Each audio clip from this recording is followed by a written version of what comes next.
MCP 도구 신계를 연결한 에이전트도 필요한 정의만 골라 가볍게 시작할 수 있습니다. 도구가 많아질수록 이름, 설명, 파라미터 스키마가 차지하는 컨텍스트도 함께 커집니다. 오픈AI 툴 서치는 요청에 맞는 도구를 검색하고 필요한 정의를 실행 중에 불러옵니다.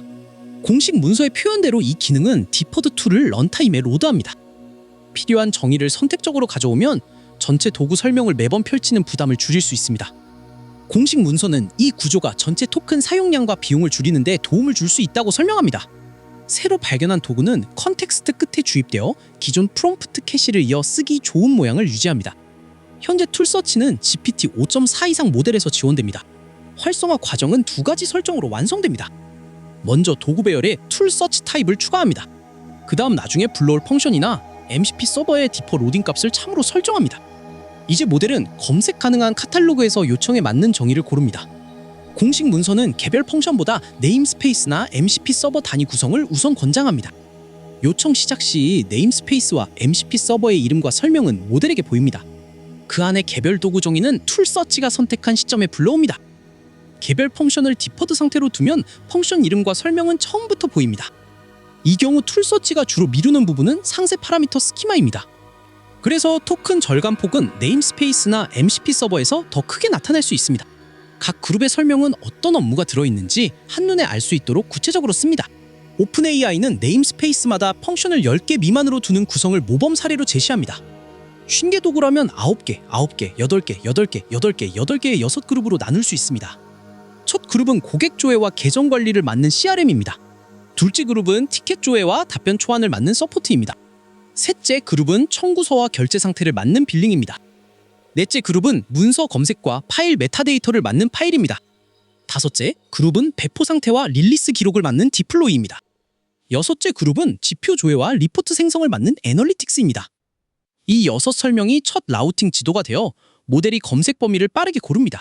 한 네임스페이스 안에는 즉시 호출 도구와 디퍼드 도구를 함께 둘 수 있습니다. 매 요청에서 자주 쓰는 get 어카운트는 즉시 호출 상태로 유지할 수 있습니다. 월말에만 쓰는 엑스포트 리포트는 디퍼 로딩으로 필요할 때 펼칠 수 있습니다. 툴 서치는 호스티드 방식과 클라이언트 실행 방식 두 가지를 제공합니다. 호스티드 툴 서치는 요청을 만들 때 전체 후보 목록을 이미 알고 있는 경우에 잘 맞습니다. 애플리케이션은 후보 펑션, 네임스페이스, MCP 서버를 요청에 선언합니다. 리스폰시스 API는 그 목록에서 모델에게 필요한 하위 집합을 선택해 불러옵니다. 검색과 로드는 같은 응답 흐름 안에서 이어집니다. 응답에는 검색 단계를 기록하는 툴 서치 콜 항목이 추가됩니다. 선택된 정의는 툴 서치 아웃풋 항목에 담깁니다. 아웃풋에 들어온 도구는 이어지는 단계에서 바로 호출 가능한 상태가 됩니다. 복합 요청에서는 여러 네임스페이스나 MCP 서버를 한 번에 불러올 수도 있습니다. 클라이언트 실행 툴 서치는 도구 목록이 프로젝트 상태에 따라 달라질 때 유용합니다. 테넌트 권한이나 설치된 플러그인처럼 애플리케이션이 관리하는 상태를 검색에 반영할 수 있습니다. 모델은 먼저 툴 서치 콜을 내보냅니다. 애플리케이션은 그 요청을 받아 자체 카탈로그에서 도구를 찾습니다.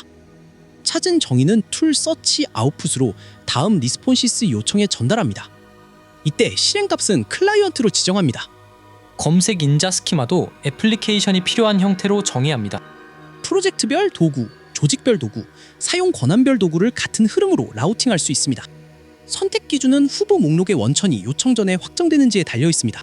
고정 카탈로그는 호스티드 방식으로 단순하게 시작합니다. 동적 카탈로그는 클라이언트 실행 방식으로 현재 상태를 반영합니다. 예를 들어 사용자가 지난달 인보이스를 찾아달라고 요청했다고 해보겠습니다. 초기 컨텍스트에는 6그룹의 이름과 설명이 라우팅 지도처럼 놓입니다. 모델은 빌링 그룹이 요청과 가장 가깝다고 판단합니다. 툴 서치는 get 인보이스와 리스트 오버듀 같은 필요한 정의를 불러옵니다. 모델은 선택된 펑션을 호출해 요청을 이어갑니다. 실제 청구 데이터는 기존과 같은 도구별과 경로로 돌아옵니다. 검색 단계와 실행 단계가 각각 기록되어 운영 로그도 읽기 쉬워집니다. 실무 적용은 먼저 현재 도구 50개의 목록을 한 장에 정리하는 것부터 시작합니다. 각 도구를 업무 도메인 기준으로 묶습니다. 그룹 이름과 설명에는 포함된 업무의 범위를 정확히 적습니다. 긴 꼬리에 해당하는 도구에는 디퍼 로딩을 설정합니다. 매 요청에 기반이 되는 핵심 도구는 즉시 호출 상태로 남깁니다. 도구 배열에 툴 서치를 추가합니다. 고정 목록과 동적 목록 중 현재 운영에 맞는 실행 방식을 선택합니다. 툴 서치 콜과 툴 서치 아웃풋을 로그에 남겨 어떤 정의가 선택됐는지 봅니다. 대표 요청 묶음으로 전체 입력 토큰을 비교합니다. 첫 응답까지 걸린 시간도 함께 기록합니다. 요청당 비용은 같은 대표 요청에서 비교합니다. 업무 완료 정확도는 기존 기준을 그대로 적용합니다. 모든 도구를 즉시 펼친 기준선과 디퍼드 구성을 같은 요청으로 비교합니다. 개선폭은 도구 스키마의 크기와 실제 요청 분포에서 측정값으로 정해집니다. 자주 선택되는 도구는 즉시 호출 상태로 옮기면 검색 단계를 줄일 수 있습니다. 드물게 선택되는 긴 꼬리 도구는 디퍼드 상태에서 컨텍스트를 가볍게 지킵니다. 로그에서 선택 빈도를 살펴보며 두 영역의 경계를 주기적으로 조정합니다. 그룹 설명이 선명할수록 모델은 알맞은 검색 표면을 고르기 쉽습니다. 설명에는 고객 조회, 청구서 조회, 배포 상태처럼 실제 행동을 담습니다. 서로 겹치는 도메인은 역할을 다시 나누어 검색 신호를 또렷하게 만듭니다. 여러 도메인이 필요한 요청은 툴서치가 복수 그룹을 함께 불러오는 흐름으로 처리합니다. 네임스페이스 10개 미만은 성능과 토큰 효율을 위한 공식 권장 기준입니다. MCP 서버를 검색 표면으로 쓸 때도 서버 이름과 상위 설명이 첫 라우팅 신호가 됩니다. MCP 방식에서는 서버 도구 정의에 디퍼 로딩을 참으로 설정합니다. 네임스페이스 방식에서는 네임스페이스 객체가 아니라 그 안에 펑션의 디퍼 로딩을 설정합니다. 구성 제이슨의 핵심은 툴 서치 타입과 디퍼 로딩 참갑 두 줄입니다. 첫 줄은 모델에게 검색 도구를 제공합니다. 둘째 줄은 어떤 정의를 선택적으로 불러올지 표시합니다. 전체 후보가 확정된 팀은 호스티드 방식으로 빠르게 도입할 수 있습니다. 프로젝트와 권한에 따라 후보가 바뀌는 팀은 클라이언트 실행 방식으로 확장할 수 있습니다. 운영 수치는 대표 요청의 토큰, 시간, 비용, 완료 정확도로 함께 확인합니다. 이 구조는 모델의 초기 컨텍스트를 현재 요청에 필요한 도구 중심으로 정돈합니다. 4단계로 압축하면 그룹화, 디퍼 로딩, 툴 서치 추가, 대표 요청 측정입니다. MCP 도구 신개도 6개의 선명한 지도와 필요한 정의만 여는 흐름으로 관리할 수 있습니다. 이 영상의 진짜 완성은 여러분의 시청이었습니다. 제 영상을 완성해 주셔서 감사합니다.